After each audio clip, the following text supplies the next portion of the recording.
Hola nuevamente, muy queridas estudiantes de la Escuela de Formación Virtual San Oscar Romero. Estamos ya en la cuarta entrega de este curso en línea de Historia de la Iglesia, donde vamos a conversar un poquito acerca de la época moderna.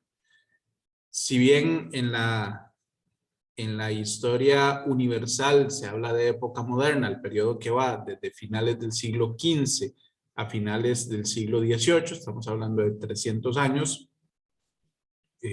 Recuerden, definiendo ahí pues algunos hitos históricos, desde 1492, año del descubrimiento de América, hasta 1789, año de la Revolución Francesa.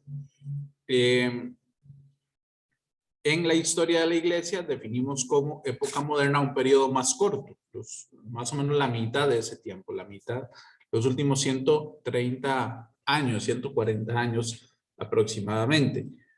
El tiempo que va desde 1648 con la paz de Westfalia, se acuerdan que lo habíamos mencionado muy por encima en la sesión anterior, cuando después del cisma protestante unos reinos empiezan a alinear, ¿verdad? Se mantienen católicos, otros se empiezan a alinear con el protestantismo, entonces se empieza a dar cierta tensión y guerras entre los diferentes reinos.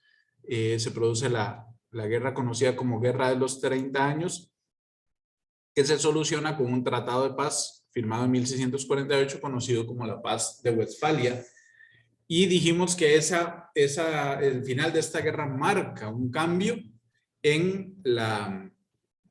un cambio ya de época en la historia de la Iglesia, porque viene a ser el paso de la época nueva. ¿Se acuerdan que dijimos que era una época donde empieza a haber ciertos cambios, ciertas reformas, sobre todo en la relación de poder, de autoridad del papado con los estados, donde ya desde inicios de la época nueva se venía debilitando el poder del papado frente a los reyes, ¿verdad? Contrario a la Edad Media, más allá, ¿verdad? La Edad Media, en que el poder de los papas había llegado a ser muy fuerte, incluso en relación con los reyes. Todo eso va a entrar en decadencia, se debilita y empieza a darse una cierta independencia de los gobernantes civiles con respecto a los pontífices a lo largo de la época nueva. Y dijimos que la paz de Westfalia, el final de la guerra de los 30 años, marca un hito en este sentido por el hecho de que es un momento en el que los gobiernos, los reyes de los estados católicos firman la paz con los gobernantes, los reyes protestantes, sin tomar en cuenta al Papa. Incluso el Papa estuvo en desacuerdo con algunos puntos de este tratado de paz, protesta y es totalmente ignorado en ese sentido. Entonces, digámosle, esa influencia y esa injerencia política que en algún momento habían llegado a tener los papas, llega prácticamente a su final en el final de la guerra de los 30 años.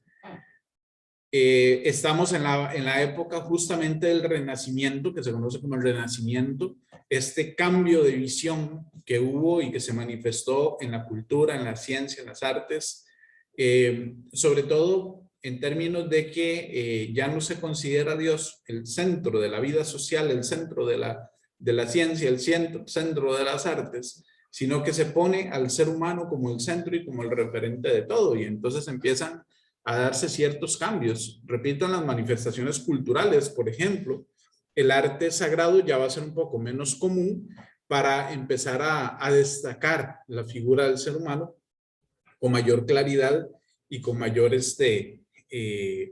frecuencia, por ejemplo, en las obras de arte, en la arquitectura, en la escultura, en la pintura. Van a retomarse, por ejemplo, en las artes, la expresión, digamos, de escenas de la cotidianidad. Ya digamos, si en la Edad Media lo más común que los artistas hicieran era, por ejemplo, representar escenas bíblicas en las pinturas, ahora van a ser representaciones de lo cotidiano, de la vida de la familia, del trabajo en el campo, cosas por el estilo, o incluso escenas paganas, porque hay un redescubrimiento de los autores clásicos, la mitología griega, la mitología romana, todo esto, los autores antiguos, hay un redescubrimiento de ellos, que como dijimos en un video anterior, gracias a que la iglesia conservó justamente los manuscritos de estos autores, de muchos de estos autores antiguos, se redescubrieron y toman un nuevo auge durante la época del Renacimiento.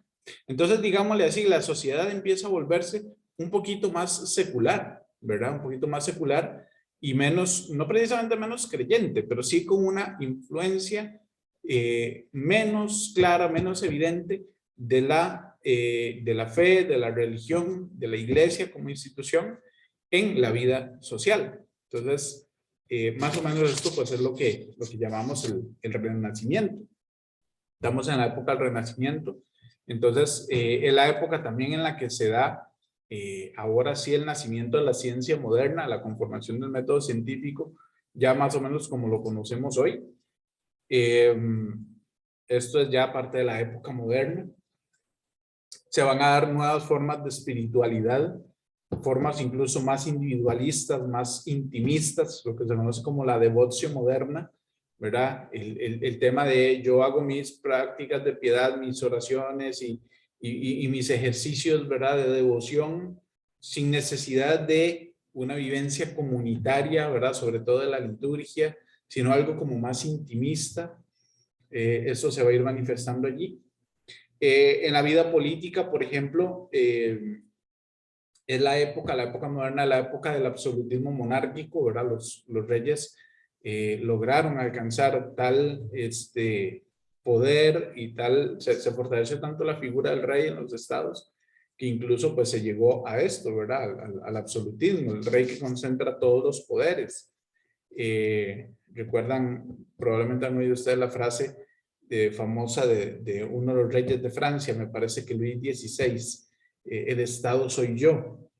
Y bueno, es un poco esto, ¿verdad? El absolutismo monárquico. En relación con el absolutismo monárquico y en relación del poder temporal con el poder eclesiástico, se va a desarrollar una tendencia a la conformación de iglesias nacionales. No hablamos, mencionamos en la sesión anterior el cisma protestante y ahí les dejé un video del padre Javier Olivera específicamente sobre Lutero, el cisma de Lutero. No hablamos mucho de Calvino, ni de Zwinglio, ni de Enrique VIII, pero estos tres,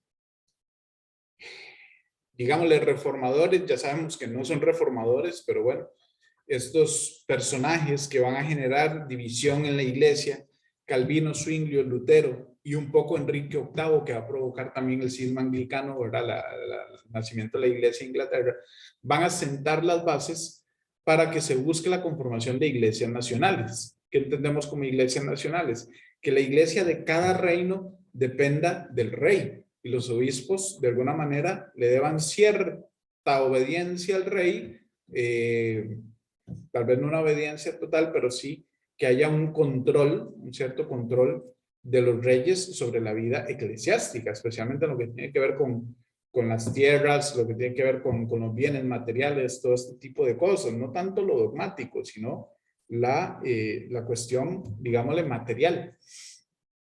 Se va a generar entonces una corriente de pensamiento en casi toda Europa que se conoce con el nombre de regalismo. ¿Qué es el regalismo? La concepción de que todo lo que la iglesia posee en términos de bienes temporales, o sea, de bienes materiales, es una regalía del rey, ¿verdad? Es una regalía del poder civil, del poder temporal. O sea, si la iglesia posee bienes, posee propiedades, es porque el rey se lo concede, pero no por un derecho propio. Entonces hay un tema ahí, digamos, de control y de poder, ¿verdad? Este regalismo, esta concepción, ¿verdad? De que la iglesia no tiene en sí misma derecho a tener posesiones, sino que es una concesión del rey, va a generar entonces esa idea, ¿verdad?, de que las iglesias dependen del rey y por lo tanto son iglesias nacionales. Y por lo tanto el poder de jurisdicción sobre la iglesia, incluyendo, repito, toda la cuestión material y la cuestión jurídica, ¿verdad? Lo estructural, no tanto lo que refiere al contenido de la fe, no lo dogmático, sino lo estructural, lo jurídico, crear diócesis, nombrar obispos, todo este tipo de cosas, estaba sujeto a la autoridad del rey. Entonces, hay una serie de tendencias en diferentes reinos. Por ejemplo, en el reino de Francia se le va a dar el nombre a esta tendencia, el nombre de galicanismo. En el imperio germánico se le va a dar el nombre de febronianismo, porque el principal representante de este punto de vista se llamaba Febronio.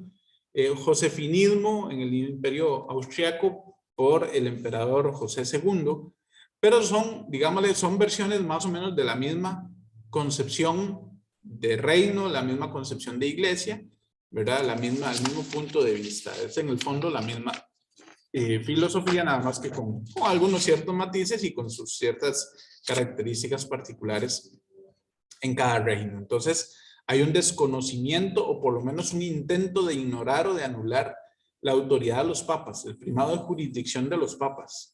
Entonces, en mi reino, el rey decía, en mi reino no es el papa el que crea diócesis ni el que nombra obispos, eso lo nombro yo, ¿verdad?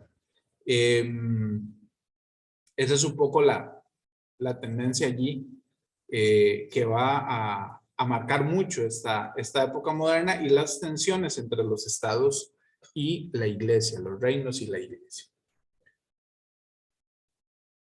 La edad moderna es también la edad del auge del jansenismo. El jansenismo es un movimiento bastante complejo, un fenómeno bastante complejo, bastante amplio, que tiene, digamos, originalmente es una controversia teológica, pero que va a tener implicaciones morales y va a tener también una consecuencia política, ¿verdad? O una rama, una vertiente política. Vamos en orden. En cuanto a lo teológico, el jansenismo es un conflicto o un error de concepción en la relación gracia y libertad. Y eso es muy importante tenerlo claro, porque aún hoy por hoy podemos tener algunas dificultades en este campo, ¿verdad? Y se nos presenta con mucha frecuencia la relación entre gracia y libertad. Gracia es lo que Dios hace, ¿verdad? La acción de Dios en la vida del ser humano. ¿Cómo actúa Dios en nosotros? Dios tiene poder absoluto sobre nosotros. Controla todo lo que nosotros hacemos. O nos da un margen de libertad, nos da un margen de acción. Dicho de otra manera, Dios nos obliga a hacer el bien o nos da la posibilidad de escoger entre el bien y el mal. Ustedes y yo sabemos que en una sana doctrina cristiana, en una sana doctrina católica, entendemos a la luz de la revelación, es decir, a la luz de la palabra de Dios, que Dios nos ha hecho seres libres y que Él, por supuesto, que nos da su gracia y nos da aquello que necesitamos para nosotros poder realizar el bien, poder hacer el bien y poder llevar una vida según su voluntad, pero Dios no nos obliga a nada. Por lo tanto, Dios no nos obliga ni a actuar bien, ni a ser buenos. Dios no nos obliga ni siquiera a ir al cielo. Y vea, ojo que esta es una idea que está por allí muy presente y muy en boga hoy, ¿verdad? Incluso dentro de la iglesia. Esa idea de que todos vamos al cielo. Entonces, no importa si uno es muy santo o muy pecador, todos vamos para el cielo. No importa si uno hace el bien o hace el mal, todos vamos para el cielo. No importa si uno cree en Dios o cree en Buda o cree en Mahoma o cree en el Dios Rata, ¿verdad? O si uno es ateo, todos vamos para el cielo, ¿verdad? No ha faltado quien diga que también los ateos van al cielo, que también los herejes y que también los apóstatas van al cielo. Perdón, eso no es así, eso no es de la revelación. Recordemos que hay un pasaje en el Evangelio, ahorita no recuerdo la cita, La torta es que yo empiezo a grabar y a veces me acuerdo de cosas que voy a citar y no busco el texto con anticipación. Hay cosas que me acuerdo en el momento. Pero bueno, recuerden que hay un pasaje en el Evangelio, hacia el final del Evangelio de San Mateo, cuando Jesús, más o menos por ahí el capítulo 24 o 25, habla de que el reino de Dios se parece a un banquete de bodas que un rey organiza para su hijo. Y dice en esa parábola, dice Jesús, que había un invitado que no tenía el traje de fiesta. Y ese traje de fiesta, nos dicen los padres de la iglesia, es la gracia, es la gracia. Y dice Jesús en esta parábola que el rey manda expulsar a este que no tenía el traje de fiesta. ¿Se acuerdan? Le dice, amigo, ¿cómo has entrado aquí sin tener traje de fiesta? Y dice que el otro enmudece, no responde. Y entonces el rey dice, átenlo de pies y manos y échenlo fuera, donde hay oscuridad y rechinar de dientes. Échenlo en el lugar de castigo. Jesús es muy claro cuando habla en el Evangelio de que todos estamos invitados al reino de los cielos, ¿cierto? Pero para entrar en el reino de los cielos tenemos que tener el traje de fiesta, que es la vida de la gracia. Es decir, no da lo mismo, no da lo mismo. Por mucho que Dios nos ame a todos, pero no da lo mismo ser creyente o no creyente, ser bueno o ser malo, hacer el bien o hacer el mal. Se requiere la fe en Jesucristo para alcanzar la salvación. Esto no me lo estoy inventando yo. Esto es la fe de la iglesia que viene del mismo evangelio y que la iglesia ha enseñado durante 2000 años. Pero ahora, desgraciadamente, se ha puesto de moda esa idea de que todos vamos para el cielo sin importar lo que hayamos hecho. Cuidado, cuidado. Eso no es católico. Eso no es cristiano. Eso no brota del evangelio. Eso es un engaño del diablo. Y a veces uno va a funerales y oye a la gente, y qué pena decir esto, pero a veces hasta hermanos sacerdotes, ¿verdad? Que parece que canonizan al difunto, ¿verdad? Que ya está en el cielo. Perdón, pero es que el destino de las almas, el destino eterno de las almas, solo Dios lo conoce. Uno no puede mandar a nadie al cielo ni al infierno. Eso solo Dios lo sabe. Lo que la iglesia hace en los funerales, y eso está claro por las oraciones que se rezan en los funerales, lo que la iglesia hace es encomendar al difunto la misericordia de Dios y pedirle al Señor que lo reciba en su presencia. Pero fundamentalmente lo que la iglesia hace es pedir por la purificación de aquella persona para que pueda ver al Señor, pueda entrar en el reino de los cielos. A veces pareciera que tenemos la visión de un Dios que es una persona tóxica, ¿verdad? Un Dios que no respeta nuestra libertad. Un Dios que nos dice que como nos ama mucho, entonces nos obliga a estar con Él y nos obliga a estar por toda la eternidad. Eso sería una persona tóxica, ¿verdad? Que una persona tóxica en una relación de pareja es la que dice, mira, yo te amo mucho, por eso tienes que estar conmigo y no te puedo decir y no te... ¿verdad? Es una persona tóxica. A veces tenemos de Dios una visión como de un Dios tóxico que nos obliga a estar con Él incluso en la eternidad. Y resulta que ese no es el Dios que reveló Jesucristo. El Dios que reveló Jesucristo no, es un Padre de misericordia que nos ama a todos, sí. Y que nos ha amado tanto que nos ha creado libres para no obligarnos a estar con Él por toda la eternidad, sino para que nosotros decidamos en libertad si queremos pasar nuestra eternidad con Él o sin Él. Y si decidimos pasar una eternidad sin Él, pues también ha creado un lugar para que pasemos esa eternidad, y esa eternidad sin Dios se llama infierno. Un teólogo por allí decía en una ocasión que el infierno es el amor con que Dios ama a los que no lo aman. Puede sonar extraño, paradójico, pero no deja de tener razón. Porque Dios nos ha amado tanto que nos ha dado la posibilidad incluso de rechazarlo libremente, si es que no queremos pasar con Él esa eternidad, y entonces ahí existe una eternidad sin Dios. Ese es el infierno. Perdonen esta digresión, este pequeño desvarío, ¿verdad? Porque más que hablar de historia de la iglesia, pues estoy hablando un poquito de teología, de escatología. Pero todo esto es para decir que todavía hoy hoy tenemos en nuestra vida religiosa, en nuestra vida eclesial, en nuestra expresión cotidiana de la fe, tenemos problemas como el jansenismo, ¿verdad? Un jansenismo ahí solapado, donde parece que hemos dejado de creer o hemos dejado de entender que Dios nos da libertad, ¿verdad? Como que la gracia de Dios nos obliga a todo, ¿verdad? Y eso es lo que está en la base, en el núcleo del jansenismo, esa relación entre libertad y gracia. El jansenismo se llama así porque su principal expositor, Cornelio Jansenio, su principal expositor se llamaba Cornelio Jansenio. Y entonces Jansenio decía esto, ¿verdad? Dios da su gracia y a quien Dios le da la gracia, digámoslo así, es como que Dios lo poseyera y entonces quita su libertad, anula su libertad y entonces el que tiene la gracia de Dios solo puede hacer el bien. Quien no tiene la gracia de Dios solo puede hacer el mal. Repito, eso no es cristiano, eso no es católico. Eso no es dato de fe.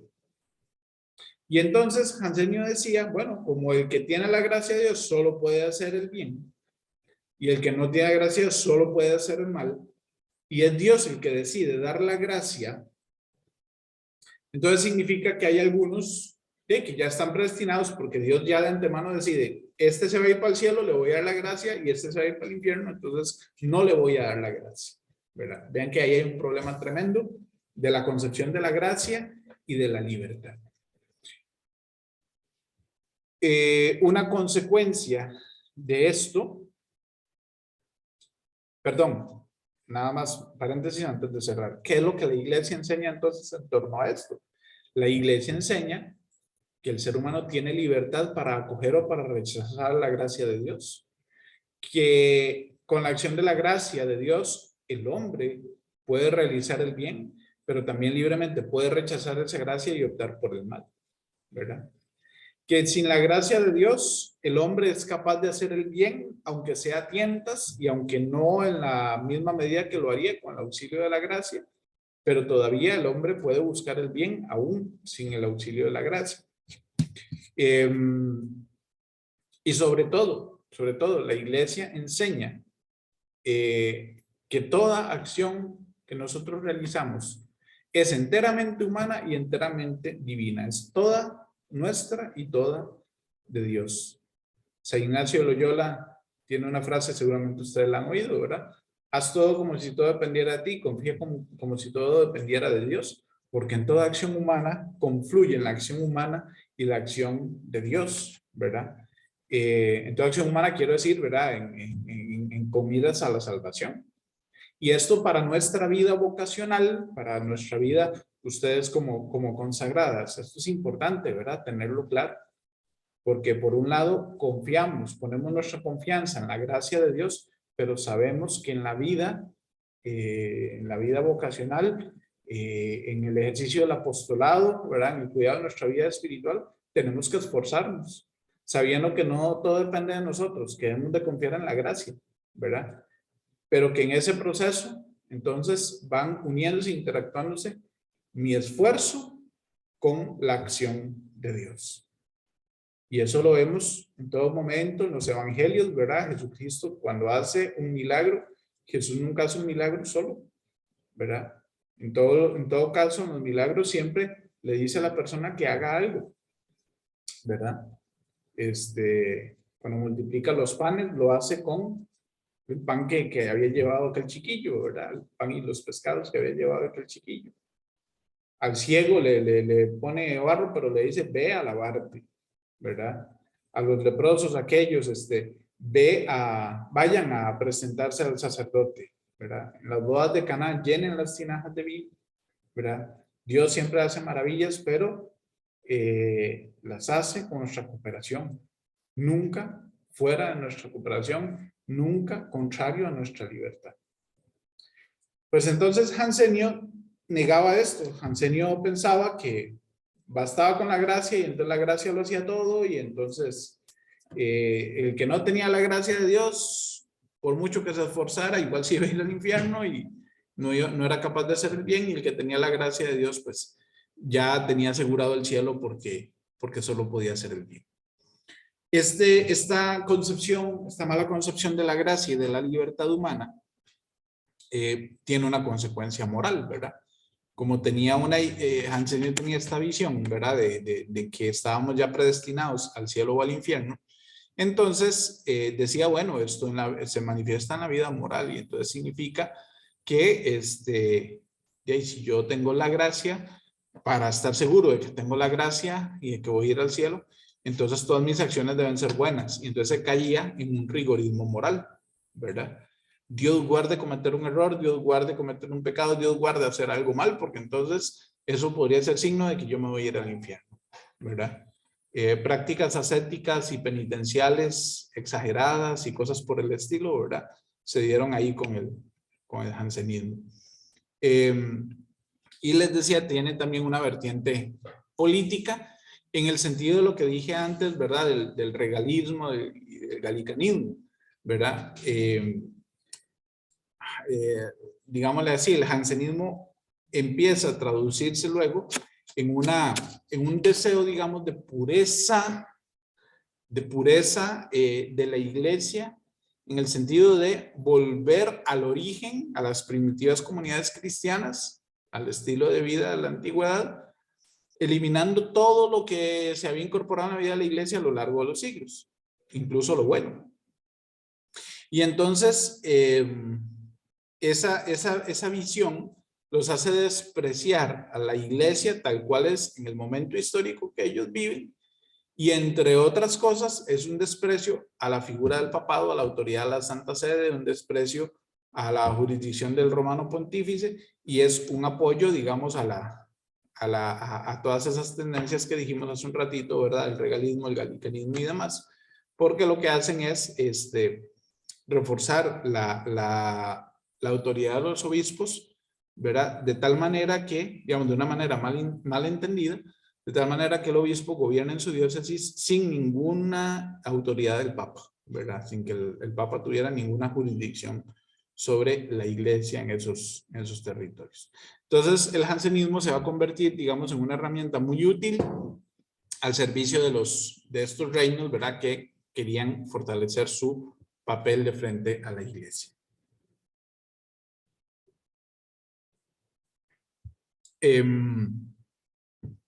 Bien, eso es parte de las tendencias entonces de esta época moderna.